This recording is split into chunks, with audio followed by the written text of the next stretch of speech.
Baik, bismillahirrahmanirrahim. Assalamualaikum Ustadz. Waalaikumsalam warahmatullahi wabarakatuh. Ustadz Diding Darmuti LCMA.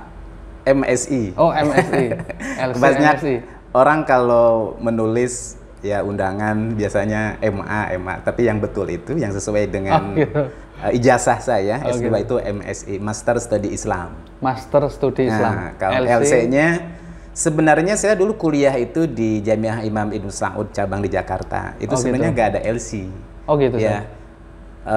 Kalau di ijazah itu disebut baccalaureus gitu kan. Kalau di kita kan bachelor ya gitu kan. Gitu. Karena ijazah untuk perguruan tinggi di Timur Tengah, khususnya di Madinah atau Makkah sejak tahun 90-an kalau nggak salah itu dirubah ya, jadi bukan LC tapi baccalaureus. Oh gitu. Nah, tapi untuk di Mesir sampai sekarang masih berlaku. Terus singkatannya apa, Ustaz? LC itu apa? Lisong apa gitu kan, lisensi. Karena ini kan sebenarnya bukan istilah dari istilah Arab ya. Iya. Tapi dari Prancis sebenarnya. Oh gitu. Karena kita tahu bahwa Afrika itu pernah dijajah oleh Prancis kan. Oh gitu. Nah, sehingga meninggalkan ya gelar-gelar yang sebenarnya dianggap penting dan tidak penting. Oh gitu. Tapi kalau di Indonesia itu saya suka bikin plesetan. LC apa sih? Langsung ceramah gitu kan, gitu kan. Seperti itu, langsung ceramah atau lucu gitu kan. Tapi saya nggak termasuk orang yang lucu gitu kan, seperti itu. Baik, Ustaz. Ya, itu kurang lebih. Gimana kabarnya, Ustaz, untuk baik, alhamdulillah. Di masa pandemi aktivitas apa saja? Ya, luar biasa di masa pandemi ini banyak hikmah yang didapatkan. Ya, hikmah yang pertama adalah banyak waktu yang bisa kita manfaatkan untuk melakukan aktivitas yang sepertinya sebelumnya kita tidak bisa lakukan. Oh gitu, di antaranya ketemu, bertatap muka dengan keluarga bisa lebih maksimal lagi. Gitu. Beberapa bulan lamanya itu 24 jam kan ketemu anak istri, anak nggak kemana-mana. Oh gitu, itu. Jadi itu ada ya guyonan masyarakat, Ustaz. Ini doanya ibu-ibu itu terkabul. Apa karena kan doa pandemi supaya suaminya sering di rumah. Gitu. Akhirnya malah keterusan doanya. Iya. Di rumah semua. Hikmahnya ya. Sehingga banyak celotehan juga gitu kan. Dengan adanya lockdown ini gitu kan, social distancing khususnya bagi bapak ya, suami istri itu. Ya negatif alhamdulillah, tapi nggak lama juga banyak yang positif katanya gitu. Iya, yang positif yang lain. Itu banyak di rumah. Positif yang lainnya. Positif yang lainnya. Iya baik. Ustadz, sejauh ini Ustadz ini menempuh pendidikan dari kecil sampai kemudian mengajar itu dari mana saja, Ustadz? Saya kebetulan memang sejak kecil itu mungkin ini doa orang tua. Oh gitu. Ya, sampai sekarang ini saya baru sadar bahwa seperti sekarang ini yang saya lakukan ya, dari masjid ke masjid, aktivitas kan saya cuma itu. Oh gitu. Dari musola ke musola, musola kampus, musola kecil, ketemu dengan ibu-ibu, dengan masyarakat, mahasiswa. Itu adalah berkat doa orang tua saya dulu. Saya ingat sejak kecil itu, saya dibawa sama orang tua saya, dititipkan kepada seorang kiai, katakanlah pondok pesantren, bahwa di mana? Di Jawa Barat. Di Jawa Barat. Nah, di Tajikistan, Tasikmalaya Selatan. Tasikmalaya Selatan. Tak kira luar negeri. Tasikmalaya Selatan. Selatan ya. Ya, sama orang tua selalu titip pesan sama saya itu, kamu nanti kalau suatu saat sudah besar jangan jadi macam-macam. Oh gitu. Nah, ini lihat gitu. Seperti ini nih. Jadi mungkin santri-santri di sana tuh, lihat santri. Jadi saya dititipkan di pesantren dan selalu yang jadikan sampel oleh orang tua kita, oleh orang tua saya itu kelak ya udah jadilah seperti kiai itulah gitu ya. Oh gitu. Katanya seperti itu cukup. Terus kemudian setelah itu dari pesantren berapa tahun? Pesantren ya 6 tahun lah, SMP, SMA katakanlah gitu ya. Oh gitu. Saya di Pesantren Persatuan Islam sebenarnya di Tasikmalaya. Setelah itu kemudian melanjutkan ke Lipia itu, Jamiah Imam Ibn Saud. Dan pada waktu itu memang nggak ada pilihan lagi kecuali ke Lipia itu. Kenapa? Karena nggak ada pilihan kalau kuliah, nggak ada lagi. Kalau di Indonesia cuma itu saja yang bisa menerima saya. Kenapa? Karena pertama bahwa saya nggak punya ijazah formal, ijazah yang diakui.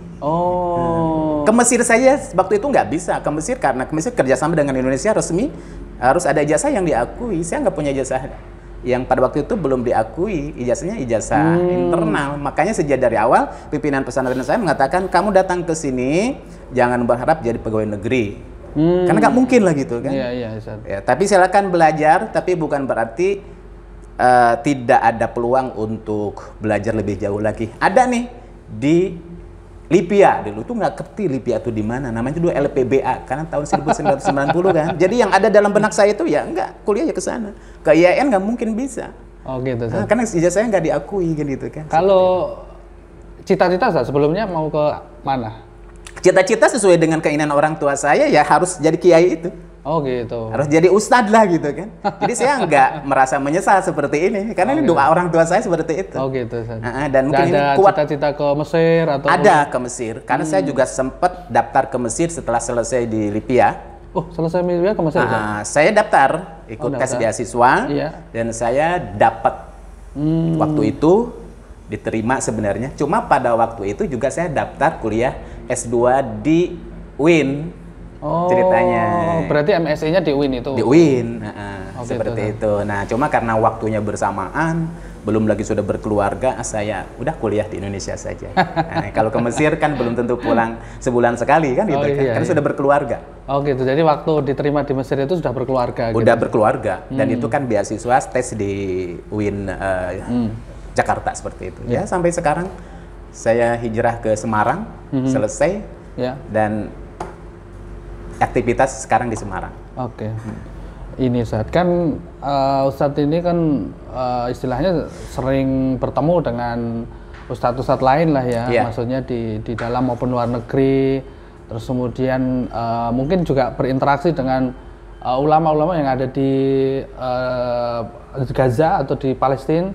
Nah itu sebenarnya kondisi di Gaza itu sejarahnya bagaimana sih Ustadz? Dari penuturan para ulama di sana. Saya sempat bertemu karena punya seorang dosen juga dulu. Oh gitu. Lagi kuliah karena dosen saya rata-rata kan dari Timur Tengah. Dosennya dari Timur Tengah. Semua ada yang dari Yordan, dari Mesir, dari Sudan, ada juga dari Indonesia. Oh gitu. Ya, cuma beberapa orang saja. Ya. Tahunya masyarakat kalau dosen di Libya itu orang Indonesia. Saudi semua. Oh enggak, ada Yordan, Mesir, Sudan, ya, kemudian dari Afrika juga ada. Oh, jadi itu juga beragam ya pemikirannya. Beragam pemikirannya beragam. Tapi secara seperti pandangan masyarakat yang satu jenis pemikiran. Enggak, ya. Secara umum bahwa tetap di situ sangat mungkin ada pemikiran yang berbeda. Bahkan kan jurusan yang saya pelajari juga syariah di sana itu saya kuliah di sana sebenarnya 7 tahun lebih ya. Persiapan bahasa 2 tahun, kemudian takmili 1 tahun penjempuran bahasa. Kemudian saya nambah lagi 1 namanya program diploma, gitu kan. Diploma itu sebenarnya mestinya untuk para dosen, para guru yang ingin mendalami sedikit tentang metodologi pembelajaran bahasa Arab, gitu kan. Jadi nggak mesti harus diikuti. Tapi pada waktu itu saya setelah program takmil itu nilai saya pas-pasan dan nggak bisa melanjutkan, gitu kan.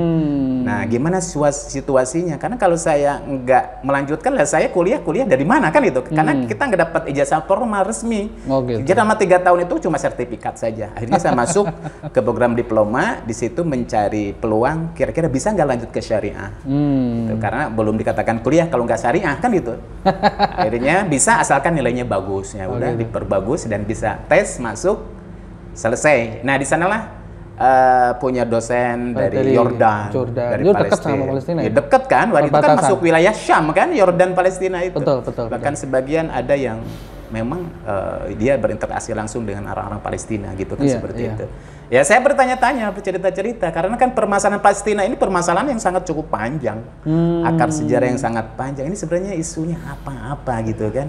Dan saya mendengar langsung bahwa sebenarnya permasalahan Palestina ini adalah merupakan bagian daripada permasalahan yang ini sepertinya udah menjadi sunatullah gitu kan. Oh gitu. Kenapa? Karena kan ayat-ayat Al-Quran dan hadis-hadis Nabi mengisyaratkan bahwa ini akan ada gitu ya. Iya. Ya. Dan tinggal kita mengambil sebuah pelajarannya lah, hikmahnya ya di balik semuanya itu. Saya menyimpulkan ini agar supaya umat Islam ada kerjaan aja kan gitu kan. Iya kan, kalau nggak ada orang Yahudi ini nggak ramai dunia ini kan gitu kan. Justru adanya hak dan batil ini sebuah bagian dari pembelajaran kepada kita agar kita senantiasa berkompetisi kan itu kan untuk meningkatkan kualitas kita. Ada setan, ada iblis, itu bukan sesuatu yang harus kita sikapi, tapi ngambil hikmahnya itu sebagai partner kita untuk meningkatkan kualitas kita. Dan permasalahan Palestina kan tidak lepas dari peran yang namanya Yahudi kan itu kan seperti itu. Ini yang kan kisahnya sangat panjang, Al-Qur'an sangat panjang bicara tentang Yahudi. Ulama-ulama juga nggak setuju kalau nyebutnya Israel ya Ustaz. Rata-rata mereka jangan bilang Israel begitu. Karena Israel sendiri kan sudah disebutkan di dalam Al-Qur'an. Sebenarnya bagi kita nggak masalah. Israel itu kan disebutkan dalam Al-Qur'an Bani Israel. Itu bahasa Ibrani yang diberikan kepada anak cucu Nabi Yakub. Anak cucu Nabi Yakub. Itu namanya Israel. Dan mereka kan Nabi Yakub itu punya gelar Israel. Israel itu adalah manusia pilihan, manusia soleh, orang saleh. Nah, anak cucunya disebut Bani Israel. Kan disebutkan dalam Al-Qur'an, ya Bani Israil adzkuru ni'mati allati an'amtu 'alaikum, banyak gitu kan. Jadi nggak masalah ya. Sehingga nama Israel ini kemudian juga kita umat Islam juga menjadi akrab lah, karena kalau saya melihat sesungguhnya ada sisi lain atau penyebab kenapa Palestina ini muncul. Ada alasan yang kuat. Saya melihat dan saya mendapat penjelasan langsung dari beliau diantaranya ya, bahwa ini sebenarnya Palestina itu syarat dengan muatan politis gitu kan. Syarat dengan muatan politis sebenarnya. Ya, kenapa? Karena kalau dilihat dari gerakan yang mereka bangun itu kan disebut gerakan Zionisme kan itu kan? Zionis itu kan paham gerakan. Itu juga bukan mewakili semua keturunan Israel. Semua orang Yahudi. Toh ada sebagian orang Yahudi yang setuju kan? Oh, berarti itu juga ada fraksi-fraksi gitu ya? Iya, itu adalah gerakan politiknya yang ingin berusaha menguasai kembali wilayah Palestina. Maka alasan-alasan keagamaan itu yang kemudian dijadikan doktrin untuk melegalkan bahwa ini adalah sebuah perjuangan bagi orang Yahudi. Oh gitu. Akhirnya yang lain juga terpengaruh. Terpengaruh. Gitu. Maka disebut gerakan Zionis. Zion itu kan bukit ya, Bukit Daud gitu kan. Kemudian paham gerakan yang mengajak kepada seluruh masyarakat Yahudi yang pada waktu itu nggak punya negara kan, nggak punya wilayah. Usir-usir di mana-mana. Karena pada waktu itu Palestina itu kan dikuasai oleh orang Romawi.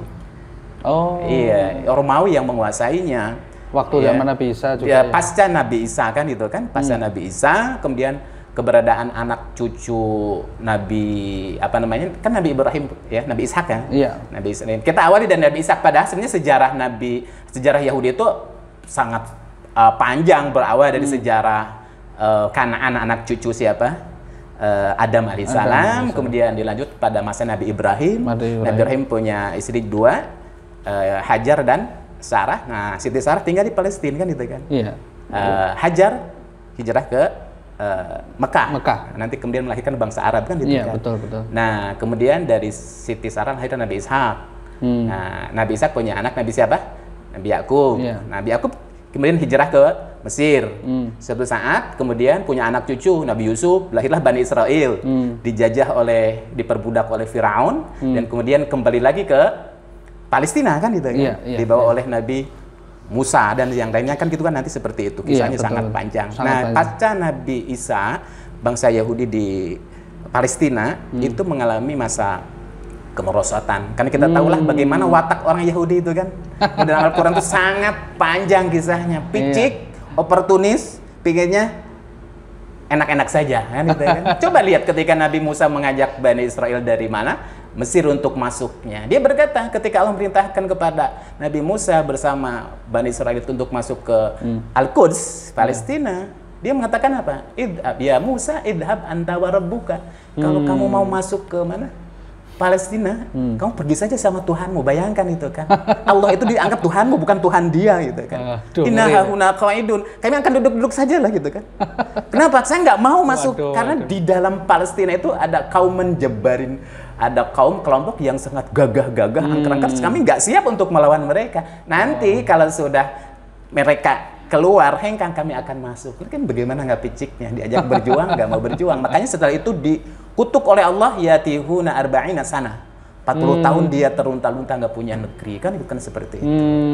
Nah, kemudian sejarah ya kemudian berlalu dan kita singkat cerita katakanlah itu kan pada masa bagaimana Islam ini jaya kan itu kan tahun kurang lebih sekitar 650 tahun Masehi pada waktu itu.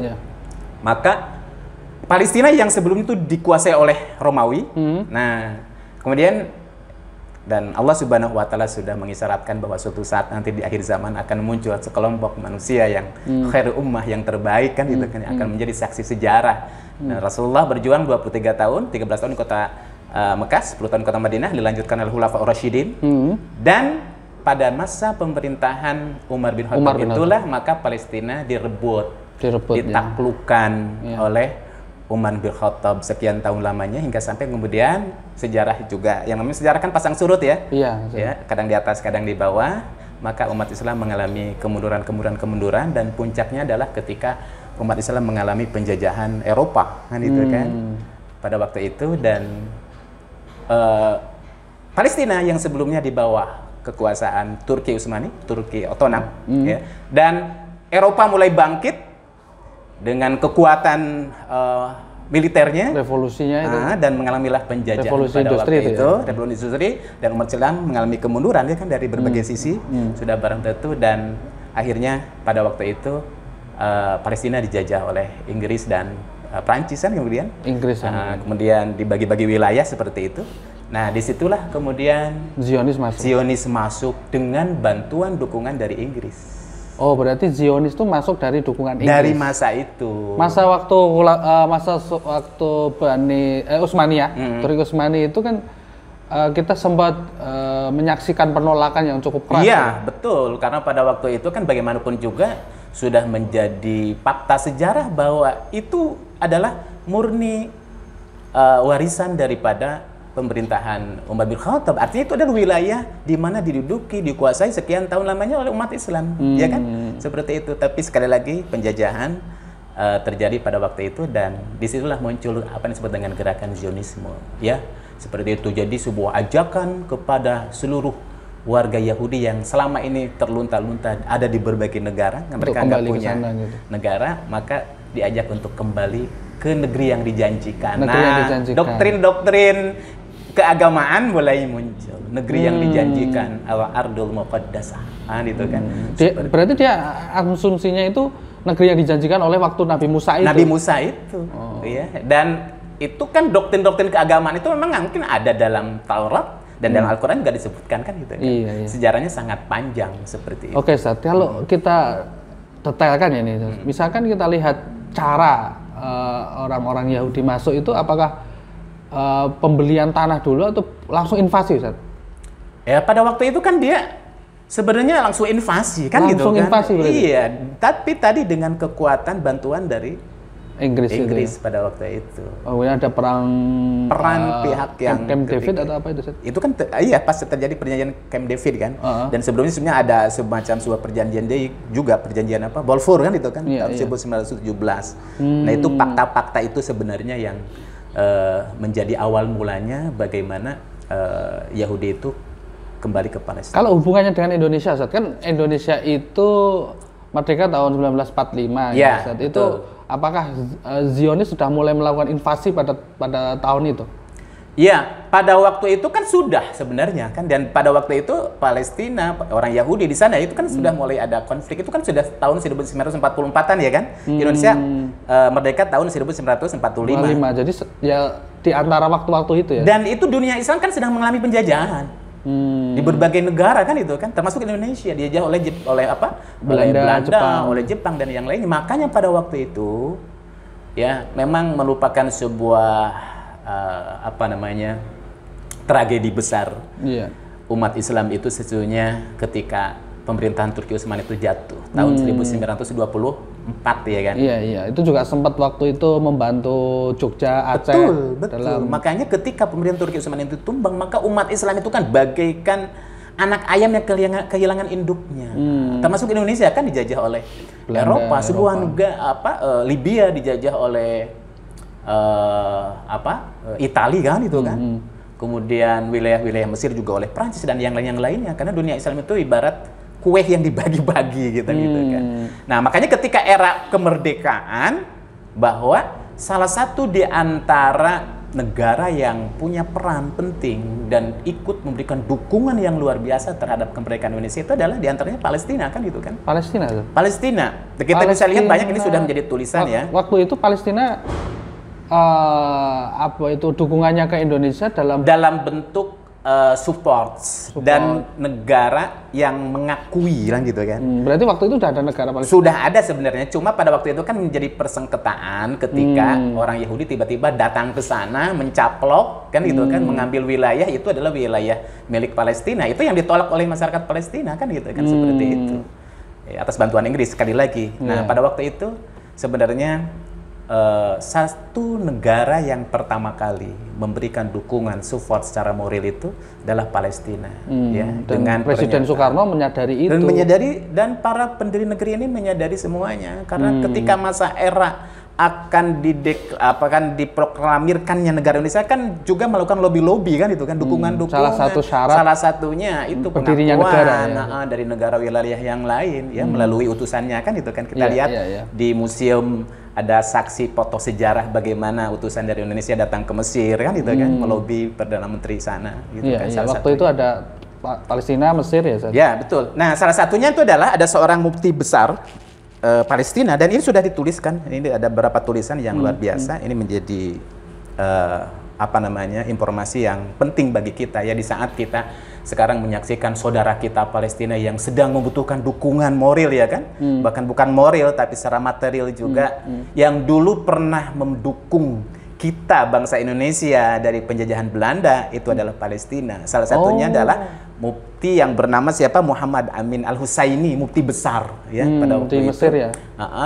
1 tahun bahkan sebelum merdeka kan itu kan, tahun 1944 dia sudah melobi dan sudah memberikan semacam sebuah dukungan dan mengajak kepada masyarakat Timur Tengah semuanya untuk mengakui nanti Indonesia merdeka dari penjajahan Belanda pada waktu itu. Dan kemudian nanti sangat besar ya, diikuti oleh negara-negara yang lain, akhirnya Mesir, kemudian Yordan dan wilayah-wilayah yang lain mengakuinya. Bahkan saya baca dari seorang tulisan wartawan, sebenarnya ini juga luar biasa ya, untuk membuktikan bahwa ternyata masyarakat Palestina itu punya ikatan emosional sejak dulu lah gitu kan dengan Indonesia. Ada seorang pengusaha Muslim sana kan itu kan yang rela mencairkan tabungannya khusus untuk mendukung perjuangan bangsa Indonesia yang pada waktu itu sedang melawan penjajah Belanda. Luar biasa kan gitu kan. Jadi secara material maupun secara moral itu luar biasa. Termasuk di antara penamaan salah satu daerah kita itu satu Kudus.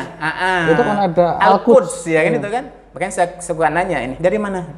Demak. Kalau Demak dari Denmark misalkan itu. Al-Quds ingat apa? Al-Quds Palestina kan itu kan, seperti itu. Karena kenapa kok pada waktu itu masyarakat Palestina itu memberikan dukungan yang luar biasa kepada kita? Karena ya ini kan sebenarnya bukan permasalahan kemanusiaan saja ya. Kalau secara kemanusiaan sudah jelas, kita juga dalam Undang-Undang Dasar 45 sudah disebutkan bahwa penjajahan di muka bumi ini harus dihapuskan.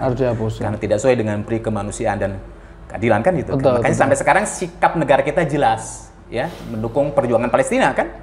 Dan sampai sekarang belum membuka ruang untuk melakukan hubungan diplomasi. Karena ini sebuah amanah sejak zaman Soekarno sampai sekarang seperti itu. Ya belum lagi ini juga bagian daripada amanah Undang-Undang Dasar 45 untuk ikut serta dalam ketertiban dunia kan, itu secara kemanusiaan. Tapi bagi kita umat Islam sebenarnya ini memiliki landasan yang lebih kokoh lagi, yang lebih kuat lagi, dan inilah landasan yang akan mengokohkan kita ya ketika kita misalkan berinteraksi dan muamalah dengan sesama umat Islam. Itu ikatan akidah gitu kan. Apalagi Al-Quds itu kiblat pertama ya. Nah, makanya orang Palestina itu sangat mengharapkan, dan dari dulu memang kan itu kan mendukung kita untuk merdeka, begitu juga kita sebaliknya. Kenapa? Permasalahan Palestina bukan hanya sekedar permasalahan kemanusiaan saja, tapi ini permasalahan ideologi, keyakinan. Apa? Ayat-ayat Al-Quran sudah mengisyaratkan kepada kita, hadis-hadis Nabi, perintah dari Allah dan Rasulnya untuk senantiasa menolong saudara kita. Dan bukan Palestina saja, tapi Palestina ada sesuatu yang memiliki nilai lebihnya. Apa? Satu adalah negerinya para nabi dan para rasul ya kan? Iya, betul. Yang kedua, disitulah ada kiblat pertama ya umat Islam. yaitu Al-Aqsa. Al-Aqsa. Bumi Palestina, Masjid Al-Aqsa selalu disebutkan oleh Allah Subhanahu wa taala di dalam Al-Qur'an. Subhanalladzi asra bi 'abdihi lailan minal masjidil harami ilal masjidil aqsa allati barakna haulahu. Subhanallah, maha suci Allah Subhanahu wa taala yang telah memperjalankan hambanya dari Masjidil Haram ke Masjidil Aqsa yang telah Allah berkahi wilayah sekitarnya. Ya, berarti di sini yang dimaksud bukan hanya Palestina, Suriah termasuk di dalamnya. Kan masuk bagian daripada wilayah Syam ya kan, Libanon, Yordan, Israel nggak disebutkan, Syam kan itu kan, pada waktu itu belum ada seperti itu. Nah ini bahkan Nabi mengatakan man lam yahtam bi amril muslimin falaisa minhum, barang siapa yang tidak memiliki kepedulian terhadap nasib umat Islam, dia tidak termasuk bagian daripada kelompok Islam itu sendiri. Ini kan bagian pada keimanan, ukuran keimanan. La yu'minu ahadukum hatta yuhibba li akhihi ma yuhibbu li nafsihi. Tidak dikatakan seorang mukmin sempurna kecuali ketika orang sudah mencintai saudaranya lebih mencintai daripada diri sendirinya. Karena ini kadang-kadang suka orang bertanya mikirin Palestina, mikirin orang lain, kita saja sedang kelimpungan gitu kan. Iya, ya, justru kalau kita mikirin orang lain, Allah mikirin kita. Justru itu kan gitu kan. Dan ini bagian daripada bentuk kepedulian kita seperti itu. Belum lagi disebutkannya Al-Aqsa di masjid di Al-Qur'an. Saya baca sebuah tulisan Dr. Yusuf Qaradawi ya, ketika bahas masalah Isra Mi'raj. Hikmahnya apa? Pesannya apa? Ada sebuah pesan. Gak mungkin Allah Subhanahu wa taala mengingatkan kita dalam Al-Qur'an. Al-Qur'an sudah kita baca setiap hari agar supaya permasalahan Al-Aqsa ini menjadi permasalahan umat Islam dimanapun mereka berada. Ini bagian daripada akidah. Bagian daripada akidah seperti itu. Ya bukan hanya sekedar alasan kemanusiaan saja. Ini yang terbaru nih Ustadz, kan akhirnya Presiden Donald Trump memindahkan ke Al-Quds. Terus kemudian yang terbaru lagi ini ada beberapa negara Timur Tengah yang mendukung membuka diplomatik lah dengan Yahudi ya begitu. Tapi apa namanya, memang beberapa juru bicara mereka misalkan kalau yang Trump ini jelas nggak jelas gitu ya, karena kan Al-Aqsa ini istilahnya sudah ditetapkan PBB sebagai zona bebas, nggak boleh dikuasai satu negara pun kan gitu. Dan yang kedua terkait dengan apa namanya dukungan negara-negara Arab ini, yang mungkin bukan dukungan tapi diplomatik ya. Mereka mengibaratkan seperti perjanjian Hudaybiyah begitu, melakukan pertolongan dengan orang-orang apa namanya Palestina, tetapi dengan cara diplomatik. Ini kira-kira bagaimana Ustadz menanggapi situasi seperti ini? Ya ini kan terjadi pro dan kontra ya. Jadi perdebatan yang luar biasa antara yang setuju dan tidak setuju. Di dunia ulama juga berdebat. Iya, berdebat. Tapi sikap saudara-saudara di Palestina kan sudah jelas ya, menolak, betul nggak? Betul. Menolak, karena bagaimanapun juga itu bukan sebuah keuntungan, gitu kan. Perjanjian Hudaybiyah memang pernah terjadi, ya. Tetapi sesungguhnya perjanjian Hudaybiyah disebutkan oleh Allah Subhanahu Wa Taala di dalam Al-Quran, kisahnya sangat panjang, dan pada waktu itu sebenarnya perjanjian Hudaybiyah itu adalah bagian pada kemenangan, secara politis kan, itu kan. Karena dengan adanya perjanjian Hudaybiyah itu, maka umat Islam yang sebelumnya tidak bisa berdakwah secara leluasa di kota Mekah, maka semakin bebas lagi, karena orang Islam yang masuk Islam di kota Mekah tidak boleh pergi ke Madinah. Sebaliknya orang Madinah yang dia masuk Islam nggak boleh pergi ke Mekah kan, itu seperti itu. Walaupun pada waktu itu banyak orang yang protes, termasuk Umar bin Khattab juga protes. Kata Umar itu, Rasulullah kok ini kan seorang Rasul kan, gitu kan? Bukankah engkau seorang Rasul? Kan gitu, sampai seperti itu kan. Nabi diem saja sampai ya setelah perjanjian Hudaybiyah itu saya baca, lihat tidak ada sebuah pembangkangan dalam tanda kutip ya, pembangkangan massal di antara para sahabat kecuali pada peristiwa perjanjian Hudaybiyah. Ketika Rasulullah mengajak kembali ke Madinah dan meminta para sahabat untuk nyembelih hewan sembelihannya, nggak ada yang mau, bayangkan. Rasulullah sampai gimana ini, datang masuk ke tenda bertemu dengan istrinya. Rasulullah, sudahlah, kau nggak usah sedih, nggak usah kecewa, nggak usah suruh, engkau ambil saja pisau sendiri, engkau potong sendiri, nanti mereka juga akan ikut. Betul kan itu kan? Iya. Nah, itu. Tapi setelah itu kan turun surat Al-Fatah. Ketika pulang, Inna fatahna laka fatham mubina. Sesungguhnya kami telah bukakan kemenangan yang nyata. Dipanggil para sahabat. Umar datang, ya Rasulullah, apakah ayat ini terkait dengan penolakan? Dia kan takut ya gitu kan. Ya, apakah yang itu dengan kemenangan perjanjian Hudaybiyah, Rasulullah mengatakan kalau bukan ini apa lagi ya. Pada waktu kan udah ada wahyu, ada berita bahwa itu adalah kemenangan dan terbukti sejarah. Artinya bahwa Rasulullah sudah diberitahu bahwa wahyu ke depan itu begini. Sedangkan kedudukan Yahudi sangat jauh berbeda ya. Jauh. Yang kedua bahwa ini sebagai jaminan bahwa ini adalah kemenangan bagi pihak umat Islam. Palestina khususnya apa? Faktanya justru adalah kerugian kan itu ya. Iya. Kerugian besar. Nah, ini karena maaf ya, saya hanya membaca dan mengambil sebuah kutipan terhadap dalil alasan yang sampai sekarang menolak terhadap perjanjian itu. Oh, kenapa? Kalau boleh diibaratkan, ini saya lupa nih ulamanya siapa ketika ditanya, perjanjian itu ibarat perjanjian akad seorang yang melakukan perzinaan, katanya gitu kan. Artinya dia nggak setuju sekali gitu kan. Iya. Bahwa akad itu batal, akad itu bagaimana akan menjadi sebuah akad yang menyelamatkan bagi umat Islam pada waktu itu, sementara mereka negeri dijajah kan itu kan, dirampok, tiba-tiba rampungan mereka dilegalkan. Itu kan apa kerugian, apa manfaat yang didapatkan oleh masyarakat Palestina pada waktu itu. Seperti itu. Jadi pengakuan terhadap Israel atau kemudian Yahudi maksud saya. Iya. Ya ini juga sangat menyakiti perjuangan orang-orang itulah Palestina. yang kemudian ditolak. Dan jaminannya apa ketika kan itu, jaminannya apa Palestina akan menang atau umat Islam akan menang gitu kan dengan pembukaan hubungan diplomatik yang terbaru ini. Betul. Gitu kan. Faktanya perluasan wilayah-wilayah yang itu sebenarnya wilayah Palestina sekarang semakin menyempit kan gitu kan. Lalu apa sikap dunia ya terhadap nasib mereka semacam itu? Iya, semoga ini istilahnya umat Islam tersadar kembali lah ya. Iya, betul. Ya kan jangan sampai ada trial error ya. Ini kan urusannya panjang ini Ustaz.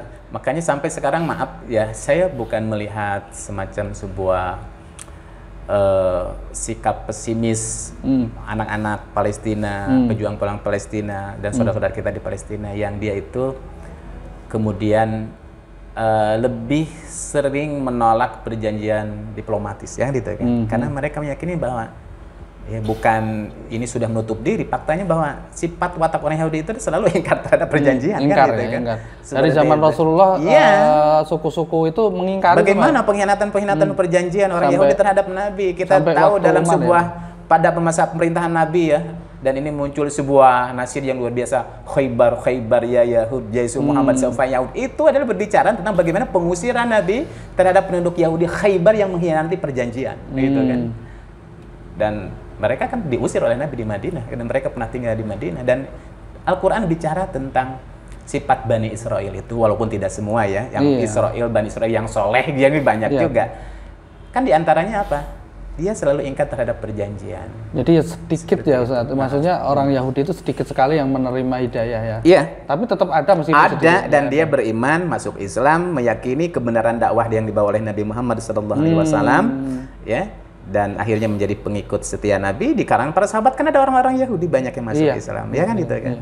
Kalau di era kekinian juga mungkin juga ada ya. Banyak ada contoh-contoh siapa Maryam Jamilah misalkan, kalau kita baca buku kan itu namanya itu siapa tuh Maryam Jamilah itu kan orang Yahudi. Jadi sebenarnya proporsi kita sudah jelas ya Ustaz, bahwa kita harus menolak kejahatan itu. Betul. Dari kelompok yang jahat manapun itu. Sebenarnya manapun gitu kan. Makanya jelas penjajahan di muka bumi ini harus dihapuskan. Kita bicara tentang masalah penjajahan, faktanya kan itu penjajahan ini seperti itu.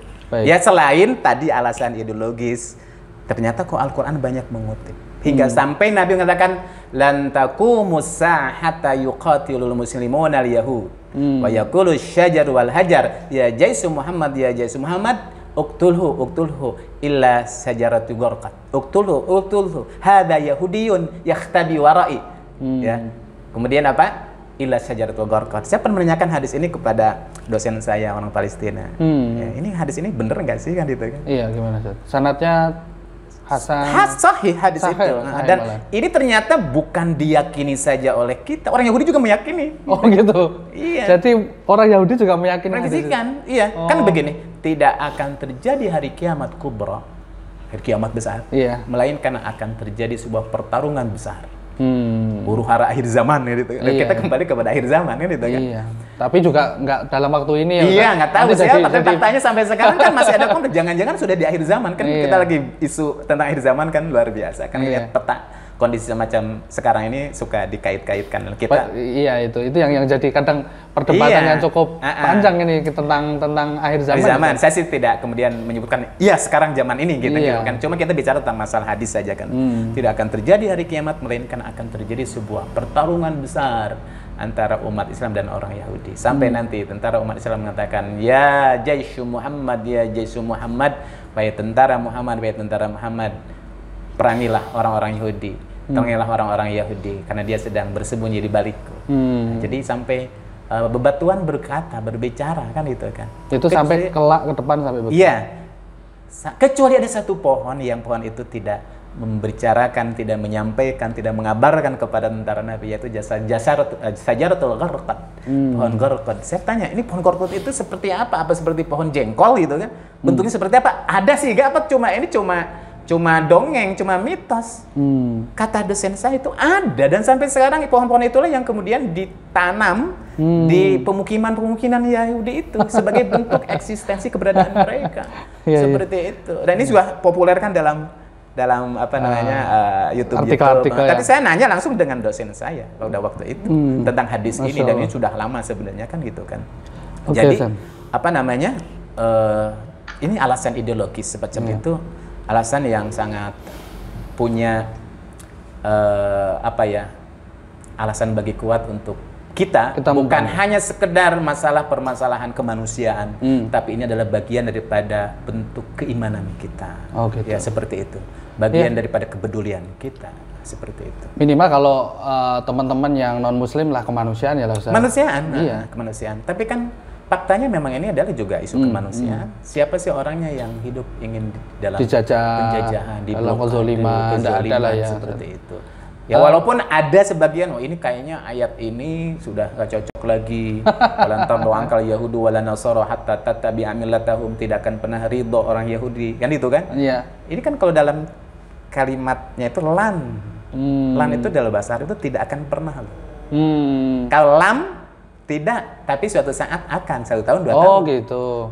Di dalam bahasa Arab lan itu berlaku lil istimrar. Bahkan lantar, sesuai dengan hadis Nabi, tidak akan terjadi kiamat. Berarti ini sesuatu yang sudah menjadi sunatullah tadi ya. Tapi tinggal kita mengambil hikmahnya tadi. Betul. Berarti ini sebuah sarana yang Allah berikan kepada kita untuk kita berbuat kebaikan kan. Gitu. Bagi saudara-saudara kita yang di Palestina, ini adalah bagian daripada upaya mereka untuk mendulang kebaikan dalam bentuk ibadah yang lain, kesabaran menghadapi blokade, berjuang dalam membela kebenaran dan yang lainnya. Ya ini anggaplah sebagai partner untuk meningkatkan kualitas amal kita. Ya, ada setan kan nggak negatif semuanya. Gitu. Nah kalau dunia ini nggak ada setan, nggak iblis, nggak ramai dunia ini. Iya, wah ini menarik. Kalau kita perpanjang ini jadi panjang sekali. Soalnya kadang konflik umat Islam aja itu juga ada hikmahnya. Ada hikmahnya. Itu katanya dulu waktu Demak itu pecah, akhirnya ada Mataram, akhirnya Islamnya malah nyebar sampai ke selatan. Itu ternyata juga ada hikmahnya, meskipun ada negatifnya juga ya. Saya tanya jadi kaget dulu kok saya pecah belah kok malah jadi Islamnya nyebar. Oke, Ustaz, kita memang ya ACT ini saat memberi informasi ke Ustaz. Itu kita ini konsen lah selama 15 tahun ACT berdiri, kita juga melihat bahwa ini Palestina adalah persoalan kemanusiaan, tapi kalau secara khusus umat Islam ya juga persoalan keimanan begitu ya. Nah ini ya kita alhamdulillah programnya banyak Ustaz di sana itu. Apa saja itu? Di antaranya kita ada food truck Ustaz. Apa? Food truck. Food truck itu Iya, ada truk yang mengangkut membuat makanan, yaitu minimal 1000 porsi. Ya, itu ada sekitar ya kita 2 sampai 3 yang 3 ini proses kita buat. Jadi harapan kita nanti tiap kecamatan di sini udah ada food truck, distrik ya saya distrik. Nanti kita ada food trucknya, bisa istilahnya mengurusi masyarakat di sana. Itu kan sempit, penduduknya juga jutaan di sana. Jadi kita pengen bisa betul-betul mengcover semua orang. Jadi beberapa orang ketika ketemu gitu saya orang Gaza, apakah sudah kenal ACT? Memang beberapa daerah itu belum kenal. Kita pengen program masyarakat sana, masyarakat Gaza. Iya, karena ya namanya lumayan luas. Kalau kita programnya hanya untuk misalkan satu wilayah saja, distrik saja kan akhirnya belum dinikmati. Kita pengen food truck ini nanti semua distrik. Terus ada wakaf sumur saat yang terbaru. Wakaf sumur di sana kita sudah banyak lah dibuat gitu. terus ada rumah sakit, terus kemudian kita juga buat makanan di Al-Quds untuk apa itu para guru di sana. Istilahnya apa saya lupa. Ada guru-guru yang mengajar itu kita kafalah untuk para guru yang kita berikan di sana. Nah gitu. Terus dulu pernah saat kita kirim 2.000 ton ke sana. Beras gitu. Nyampe juga ya? Nyampe. Nah itu tadi kan Israel itu ya uang ini. Kalau ada duitnya juga bisa ternyata begitu. Dan memang waktu itu ada konflik yang orang-orang Palestina diserukan untuk kembali ke tanah airnya itu loh Ustaz. Jadi ya polisinya sibuk juga itu. Sehingga kita bisa lolos itu 2.000 ton sampai ke lokasi. Pernah nggak ada kasus nggak sampai ditegat dibalikin lagi? Kalau kita yang lewat Israel itu kan enggak banyak Ustaz. Jadi cuma lewat Mesir ya? Iya, lewatnya Mesir. Tapi kalau yang pertama kali dan mungkin kita juga susah untuk mengulangi ya itu tadi. Yang 2000 ton. Kan kalau ngulangi lagi susah, udah ketek. Wah, ini pernah ada di YouTube kan banyak itu. Waduh, ini kalau diulangi lagi mungkin ketahuan gitu. Nah, makanya kita juga nggak ngulangi. Tapi sepertinya kayaknya masyarakat Palestina itu ya sangat mengharapkan ya bantuan dari Indonesia ya, maksudnya masyarakat Indonesia. Ya meskipun tidak secara langsung kan, izahnya Islamnya itu, izah Muslimnya mereka tidak ngomong langsung. Tapi ya kalau kita lihat kondisi seperti itu, kondisi makanan susah, minuman aja cuma 0,2% kan yang bisa dikonsumsi layak. Kita buat sumur supaya bisa dikonsumsi. Kalau yang permukaan udah kena, ya apa ya bekas-bekas bom, bekas ini kan udah nggak layak konsumsi. Kalau makanan itu kayak misal di sana ikan itu di sana itu kan hampir 300.000. Yang satu ekor yang mungkin ukurannya setengah kiloan itu. Ya itu hampir berkali lipat ya. Iya. Nah ini kan begitu susahnya ya penduduk di sana. Kerjaan juga mau ngapain Ustaz? Semua bangunan hancur, lahannya tidak ada. Tapi luar biasa kok mereka bisa bertahan. Nah ya? Itu kan berapa lama itu penjajahan Palestina ya itu kan yang sekarang itu. Kita juga nggak lalar gitu, nggak nalar lah bagi kita gitu Ustaz. Gitu bagaimana Ustaz? Apa yang harus kita lakukan lagi nih? Kaum muslimin harus ngapain lagi? Selain kita sudah membuat semua kebutuhan dasar kita penuhi gitu. Ya tentunya doa juga doa. Ya, saya mengajak ya kepada saudara-saudara saya di Indonesia khususnya untuk tetap bahwa agenda Palestina ini sudah menjadi agenda yang tidak terpisahkan lah dari secara bangsa kita, dan itulah hikmahnya kenapa tentang Al-Aqsa ini disebutkan dalam Al-Quran. Sampai merdeka ya? Sampai merdeka. Bahkan kita disuruh untuk berkunjung kok. Gitu. Oleh Nabi itu. Ini menunjukkan betapa mulianya, betapa istimewanya tempat ini. Kan ada 3 kota yang Nabi disuruh, menyuruh kita untuk berkunjung. Nggak mungkin Nabi saja untuk mengunjungi tempat ini kecuali karena keberkahan tempat ini. Masya Allah, Masya Allah. Kata Nabi dalam sebuah hadisnya kan, la tasyuddur rihal illa ila thalathati masajid. Aku tidak sangat menganjurkan kepada kalian untuk berkunjung ke suatu tempat kecuali 3 masjid. Masjidil Haram, ya, Masjidil Aqsa dan Masjid Nabawi. 3 masjid ini. Sehingga nilai kualitas ibadah pun maka juga berbeda karena keberkahan tempat ini. Bahkan Nabi pernah dalam sebuah riwayat, saya menulis sebuah hadis ya. Ini ada seorang sahabat yang bernama Huzaifah ibn Yaman itu bertanya. Huzaifah ibn Yaman sempat bertanya kepada Rasulullah tentang kira-kira kalau kita tinggal di suatu tempat, di mana lagi sih selain kota Mekah, selain Masjid Nabawi? Nabi mengatakan apa? Alaikum bisyam. Kalau kalian ingin berkunjung, tinggallah di negeri Syam. Syam itu berarti Palestina, Syria, ya kan, Lebanon, Yordan, ya. Israel nggak masuk kan gitu kan, waktu itu belum ada kan gitu kan. Kenapa? Fa innaha saffatu biladillah yaskunuha khiratuhu min khalqi. Karena tempat-tempat itulah tempat-tempat di mana dulu pernah bertempat tinggal manusia-manusia terbaik pilihan Allah dan Nabi siapa? Rasul pernah datang di sini. Mulai dari Nabi Ibrahim, Nabi Yakub, Nabi Yusuf, Nabi Sulaiman, Nabi Daud, Nabi Isa, Nabi Musa kan itu kan. Seperti itu. Nah, inilah yang menyebabkan kemudian tempat ini menjadi istimewa. Dan ketika negeri ini berada dalam mara bahaya kan itu kan. Apalagi misalkan ada pihak-pihak tertentu termasuk orang Yahudi yang akan mengotori kesucian, ya, keberkahan tempat ini, maka umat Islam harus membelanya kan seperti itu. Harus membelanya tentu dengan segala potensi yang kita miliki. Sepeser 1.000, 2.000, sekilo, 2 kilo beras, gitu kan. Ataupun paling tidak ketika kita tidak mampu memberikan dari sisi materi, maka doa tidak boleh pernah putus, ya kan? Allahumma ansuril mujahidina fi Filistin wa fi kulli makan. Yang kita doakan pada Allah Subhanahu wa taala, dan kita juga tetap pasti juga mendapatkan doa juga dari saudara-saudara kita dari Palestina, dan mereka mengharapkan, kenapa? Karena salah satu di antara kekuatan umat Islam itu diantaranya adalah Indonesia. Umat Islam yang paling banyak, yang luar biasa, dan dari dulu memang punya hubungan yang sudah dekat secara emosional seperti itu. Jadi ketika bicara tentang Palestina, jangan beranggapan bahwa itu kan orang lain, kenapa kita gitu kan disibukkan dengan masalah orang lain, tapi tidak. Bagi umat Islam ini adalah bagian daripada akidah, bagian daripada ibadah, bagian daripada keyakinan kita akan pentingnya membela negeri ini. Baik, terima kasih Ustaz. Ya, ini kalau kita bicara panjang nggak selesai-selesai. Dan menarik memang Ustaz, karena ya mungkin terbaru. Maksudnya ini selalu ada saja ya. Ada saja persoalannya gitu. Persoalannya datang lagi. Ya, makanya jangan kaget sampai ke hari kiamat. Hari kiamat ya. Saya yakin sampai hari kiamat ini. Iya. Ya, nanti tergantung kiamat berapa tahun lagi kan itu. Seperti itu gitu. Baik, ya semoga kita termasuk orang-orang yang membela Al-Aqsa gitu ya, Ustaz. Iya. Dan tentunya sudah banyak lah ya orang-orang baik kalangan ulama-ulama kita, baik yang habaib maupun ulama-ulama syekh kita, itu yang sering mimpi ya sebenarnya, sering mimpi tentang bangsa ini yang akan sangat dominan menolong persoalan-persoalan di dunia Islam gitu.